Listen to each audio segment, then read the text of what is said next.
Good morning, everyone. Welcome to First Church of Religious Science, broadcasting from New York City. We're happy to have you here with us today, whether you're joining us in person at the center or whether you're turning in virtually, as most of you are on Zoom. It's wonderful to see the board light up. This is a space for everyone, a place where you're welcomed, a place where you're appreciated and always celebrated. I'd like to extend this warm welcome to, again, all of you on Zoom. It's really wonderful to see such a large group joining us today. Every week, I'm surprised with all these people and new people joining us every month. I also want to warmly invite, or at least acknowledge, everybody who's watching us on Facebook, YouTube, Instagram, X, and Spotify. So thank you one and all for being part of this growing community. Together, you're helping build this into one of the largest virtual gatherings anywhere we know of. And we're deeply grateful for all of your help, your presence. We offer our broadcasts 3 times a week freely because we believe these messages are important and ideally accessible to everyone, regardless, no matter where you are in your journey. If you feel inspired to support our work, there are options in the chat to contribute to support First Church. Please know that there is no obligation whatsoever. Your presence and your energy today are more than enough. If you'd like to support us, the options are there. So again, good morning, everyone. Today we're going to be reflecting on a classic lesson from Dr. Raymond Charles Barker, the founding minister of this great church. Dr. Barker was personally sent here to New York by Ernest Holmes himself. Ernest was the founder of religious science, and Barker was sent here to establish this community. He quickly became a beloved figure in New Thought. He was known for his quick wit, his humor, his boldness, and his unapologetic commitment to the principles of New Thought. Dr. Barker, by some of the old-timers, was jokingly referred to as the Pope of religious science. And of course, you know we have no popes, but he was something. He had a remarkable gift for translating really profound spiritual truths into everyday language with humor. One of Dr. Barker's most influential works was The Power of Decision. And that's a book that's still part of Science of Mind curriculum. In it, Dr. Barker emphasizes that you have the power to change your life. And he says this power rests in our ability to make clear, affirmative decisions. See, it's entirely up to us, as I say just about every week. He famously said, indecision is actually the individual's decision to fail. Again, he was saying our indecision is our decision to fail. So I'll let that sink in for a moment, for a second or two. Dr. Barker was reminding us that the choices we make shape our reality. It's always, always, always up to us. This is a core principle of the religious science teaching. In addition to the power of decision, Dr. Barker wrote several other books widely read, including Treat Yourself to Life and You Can't Afford the Luxury of a Negative Thought. His teachings on the power of thought and the importance of affirmations continue to inspire people all over the world. One of Dr. Barker's most famous students was Louise, whose transformational work on self-healing and positive affirmations has helped change the whole New Thought landscape. Both Dr. Barker and Louise believe deeply in the power of the mind to shape reality and the importance of affirming our inherent worth, our inherent goodness. This talk you'll hear today is based upon one of Dr. Barker's original sermons. While I've updated it quite a bit to fit today's language, today's world, the spiritual truths that he shared are timeless. And so before we move into the heart of today's lesson, let's ground ourselves now with 2 powerful thoughts. We affirm the inseparable oneness of spirit, humanity, and all of life. And in this realization of oneness, the spiritual realization of oneness comes from spiritual intuition. The implication is that each person can express the perfection of the universe in their body, in their emotions, and in all of their affairs.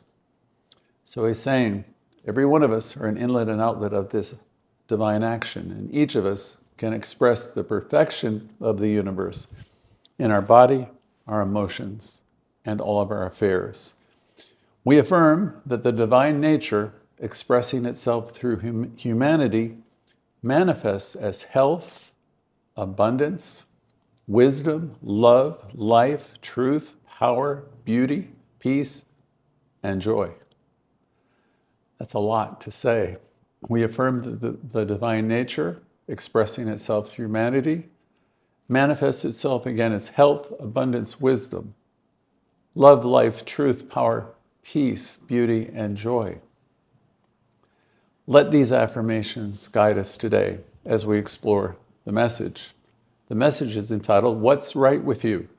That's a question for you. What's right with you? You can ponder about that for a second. Today's talk is about shifting our focus from what's wrong. And that's what most people are focused on, what's wrong, what's missing, and what's next. We want to shift our focus to what's right with us. As you think of yourself, keep asking that question. It's so easy to get caught up in our mistakes, our shortcomings, what's wrong, what's missing. It's easy to get caught up with the idea of the things we wish were different about ourselves.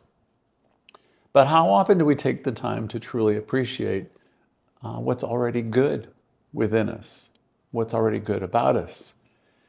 Now here's a quote from Albert Einstein, who said, everybody is a genius.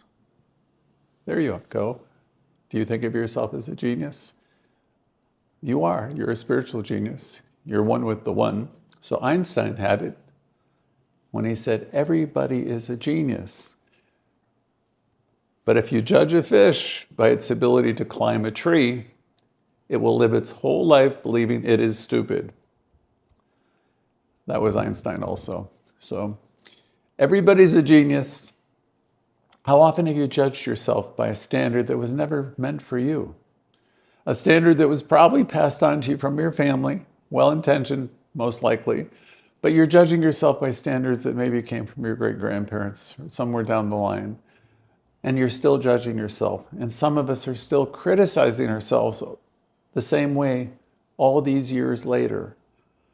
We got to give ourselves a break.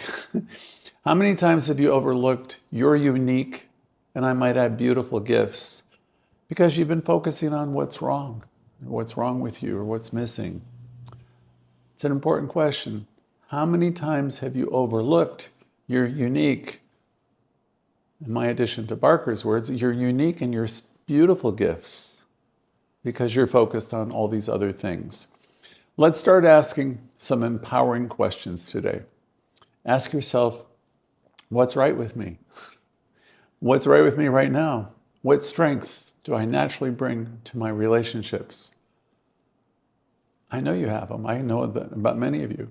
Do you know that you have them? What strengths, you ask yourself, you could ask yourself, do I naturally bring into my relationships? What qualities do my friends or loved ones often appreciate about me? When was the last time I felt proud of myself? And why? Why did I feel proud? When was the last time, and why did I feel that way? What challenges have I overcome? Most of us can take a glance backward for a moment or two, and you realize you've been through a lot. You've become stronger and wiser. And what qualities helped you get through all of those times? So what are the strengths? What are the qualities that helped you get through all of those times? And another question is, what do people often come to? You could ask yourself, what do people come to me for mostly? What kind of advice or help? Another question, what tasks or activities do I find it easy that others might find difficult? Think about that. What tasks or activities do you find easy? that others might find difficult? Next question, how do I personally bring joy or peace to others? You could ask yourself that. In what ways, small or big, do you bring joy, peace, or happiness to others? What values do you live by? And how do the values you have shape the way you show up in the world? These are big questions, they're good questions. Make a note of what, if anything, comes up for you, what comes to mind. So let's take a moment to reflect. Many of you, I will say, are doing extraordinary things, and you're doing them daily, and they go unnoticed, and you take them for granted yourself. Some of you are caring for loved ones with serious challenges. I know many of you are. Some of you are caring for people who have Alzheimer's and other chronic illnesses. Some of you are responsible for children, and some of you are responsible for grandchildren, and some of you are responsible for your siblings. And you're doing all that while you're managing your own life and you're attempting to live the affirmative life. Despite the weight of all of this, all you carry, you keep going and you keep going. You keep showing up. Well, let me tell you something. Every one of you who are doing any of these things are awesome. Your strength, your resilience, and your unwavering dedication are profound gifts that you have. Even if you don't recognize them, even if they aren't always recognized. Some of you are doing all of this work without much support or appreciation. But please know that what you're doing is deeply, deeply significant and very, very important. There are those of you who offer kind words always. You offer encouragement. You're the lifters. You comfort others. You are what we call, in religious science, the cheerleaders of life. You lift people up when they need it most. And you may not realize how much impact you've made in people's lives throughout, how much your very presence has made. Your words, your care, your compassion have always made a difference.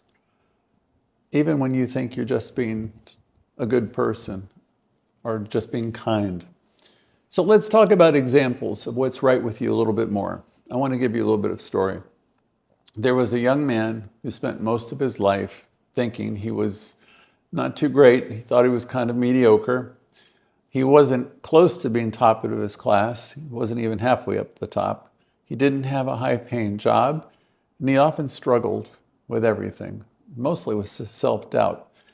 But one day, during a conversation with one of his supervisors, he thought of as a mentor, the senior person said to him, "You've got the heart of a lion. You just don't stop."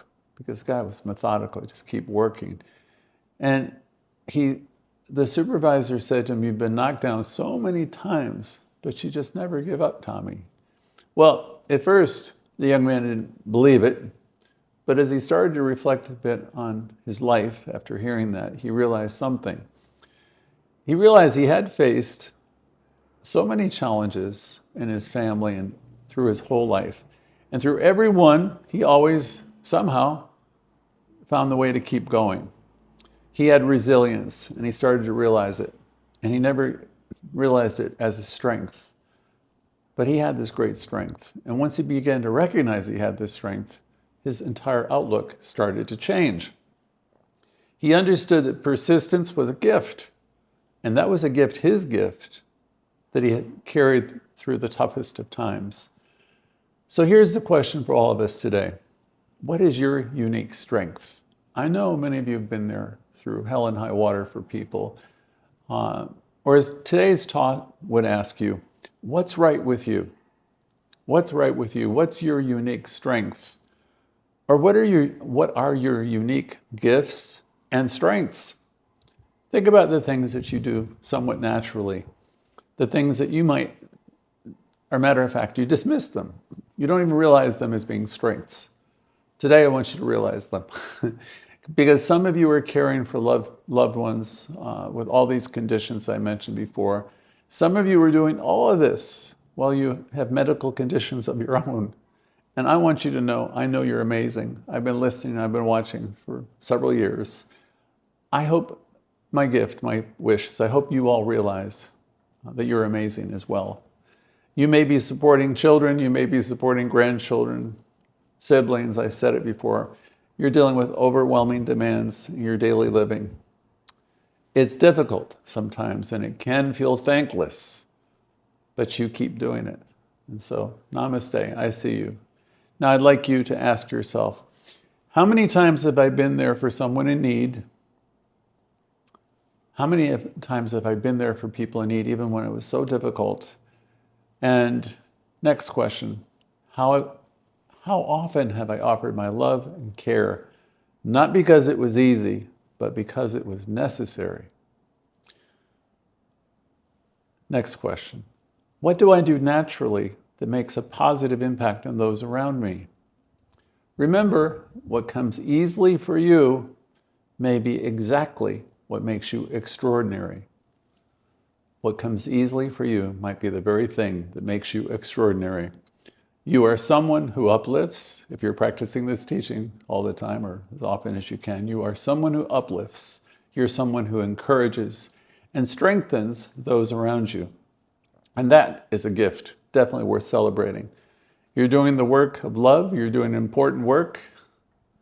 You're doing it with compassion every single day. And that's absolutely remarkable. So let's go a little deeper with some more questions to support today's topic, what's right with you? How often do you focus on what's wrong instead of what's right? What would happen if just for 1 week, starting today, just for 1 week, you intentionally focused on your strengths? It's about learning to love yourself. This is some Louise work. I love, accept, and approve of myself. Let's do this for a week. And if you did, what do you think your life would look like? How might your life change if you celebrated yourself for the whole week? All of your small victories, instead of dwelling on the setbacks or getting involved in any conversation of poor me or what's wrong or what's missing. Louise Hay, in her workshops, you've heard it before many times, would say, you've been criticizing yourself for years and it hasn't worked. She said, try approving of yourself, keep approving of yourself, and see what happens. Let's next talk for a moment on the power of desire. One of the most important truths that Dr. Barker emphasized in this particular lesson today was this: where your attention goes, your energy flows. So think about it. Where your attention goes, your energy flows. Desire is a natural part of life. It's spirit. It's something moving in you, expressing through us. It's urging us towards growth and expansion and trying new things. But how often do we block ourselves? We block our good. We block our desires because they think it's impossible. We think it's out of reach. We just think it can't happen. How often do we find ourselves thinking, boy, I'd love that, I'd like that, but I can't have that. For whatever reason, we tell ourselves. I want to tell you, the only thing standing between you and your desire is your belief that you can't have it. The only thing that's standing between you and your desire is your belief that you can't have it.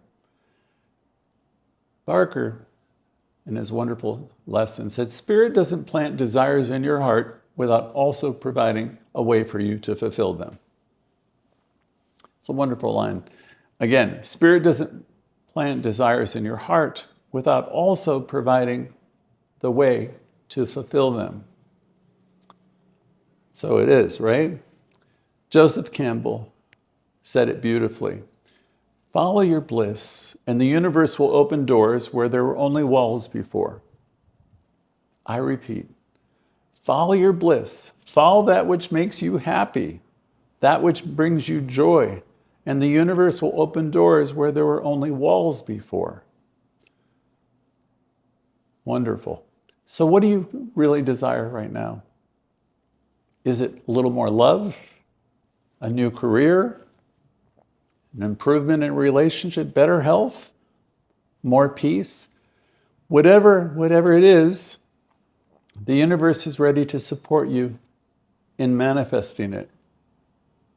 Let's take a few moments to meditate on the idea of desire and the power of what's right with us and about us. Wherever you are, please get comfortable for a moment. You could relax, close your eyes, take a deep breath or two. Inhale and exhale. Now, gently bring your attention to your heart. And imagine there a warm, radiant light glowing in the center of your chest. This light represents love. It represents wisdom. It represents the power of the universe within you. As you breathe in, feel this light growing brighter and brighter, filling your entire body with warmth, peace, and clarity.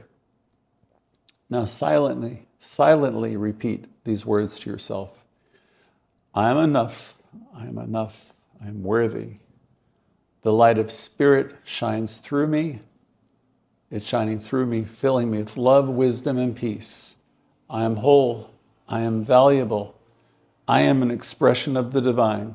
Yes, I am an expression of the divine. Breathe all of that in deeply. Feel the words take root in your being. And as you exhale, release any self-doubt, any fear, any questioning, or limiting beliefs. Know with me that you are complete just the way you are. Now, I'd like you to think of one thing you know that is right with you, that's wonderful about you. Whether it's your kindness, your resilience, your creativity, or your love, your loving nature. Hold on to it. Hold on to that thought. Hold it in your heart and let it expand with gratitude. Let it expand with gratitude. Slowly bring your awareness back to your breathing. In and out. Let's take another deep breath in and exhale. And when you're ready, open your eyes, feeling centered, empowered, and aligned with the truth of who you are. And as we come out of this little process, remember this powerful truth. You are an individualization of spirit yourself, and spirit never creates anything without a purpose. As Ernest Holmes wrote, you are an outlet of the infinite, and the power that flows through you is absolutely limitless. I'll repeat it. You are an outlet of the infinite, and the power that flows through you is limitless. The power that flows through you, once again, is what? It's limitless. Take a moment and let that sink in too. The next point I will say is you're not here by accident. You are an essential expression of spirit. You're here with unique gifts, unique talents that are meant to be shared with the world. So let's take a moment to ask yourself, what if instead of seeing your challenges as obstacles, you saw every one of them as opportunities for growth and expansion? What if every setback was simply the universe's way of guiding you towards something greater, something more wonderful? So again, we're inviting you to ask yourself, what if every setback was simply the universe's way of guiding you towards something better, something more wonderful? What if the difficult path that you're on right now is clearing the way for a breakthrough? I'm sure it is. Ralph Waldo Emerson once said, what lies behind us and what lies before us are tiny matters compared to what lies within us. So all the stuff in the past, all the stuff before us are tiny matters compared to what lies within you. When we tap into this inner something, this inner strength, the challenges that once seemed overwhelming and too much become stepping stones to our greater good. Ernest Holmes reminded us also, the universe is always for you. It's never against you. In moments of difficulty, it sure can feel like it's pushing us down. But what if, like a seed that must push through the earth to bloom, these challenges, one and all, are meant to awaken a deeper strength within you? Let me share another story, one more story. There was a woman who lost her job, completely defeated, at least she thought so at the time. She spent weeks feeling stuck, ill, wondering if she could ever recover. It seemed like every single door had closed. She tried just about everything and everyone she knew, and she didn't know how to move forward. She felt paralyzed. But, after a time, she asked herself a powerful question. And the question was, what if all this is happening to bring me to a better place? What if all of this is happening not to me, but for me? That question is such a great question because it represents a shift in perspective that would change everything. So that's why it's important to develop positive expectancy. But it wasn't just a shift in her thinking. It was then her willingness to act on that new perspective that made the difference. She didn't just wait for things to change. She became willing to take new steps and explore new possibilities.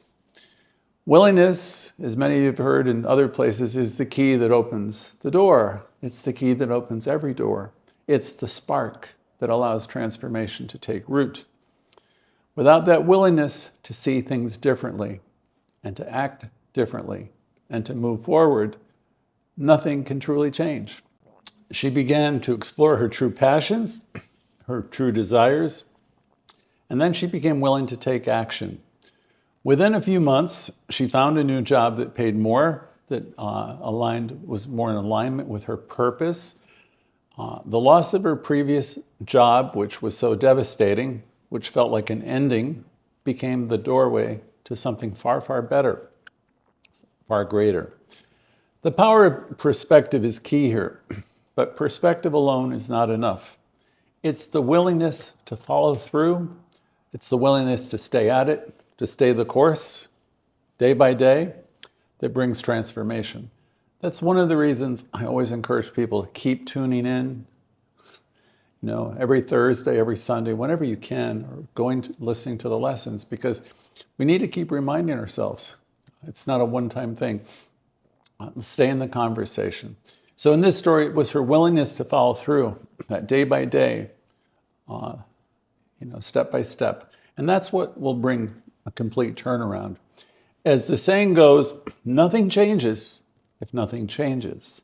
If we keep seeing ourselves the same way, and we keep taking the same actions, and we keep holding on to the same limiting ideas, the same beliefs, we're going to remain exactly where we are. And that's too bad, because we have the power to change everything. Change requires a shift in our thinking, a profound one sometimes, and then a shift in action. We used to say about spiritual mind treatment, we call it affirmative prayer now, but we would say treat and move your feet. So after you do your affirmative prayer and you have a shift in consciousness, you let go and you let the universe, and then you get busy. You will take inspired action, meaning you check within and you'll have guidance and take steps. So I want to ask you the question next. Are you willing to see your challenges differently now? Are you willing to look at what's right and what's good? Are you willing to see your challenges in a new way? Are you willing to believe that Spirit is guiding you? Even when the way isn't clear. Louise would have us believe, Louise say, I trust in the process of life. And most importantly, are you willing to take the steps day by day to create that shift, just to stay at it? We are practitioners in religious science. We practice. We live the affirmative life. We keep affirming. We keep centering ourselves. We take a pause. We connect with Source. We come from connection. We remind ourselves to get connected, which is another talk I've recently put together. We want to come from connection. So are you willing to take these steps to create that shift? Are you willing to have a daily commitment to change? Transformation, I remind myself, is not a one-time decision. It's something we do moment by moment, day by day. As you face your challenges, ask yourself, am I willing to embrace the possibility of something better?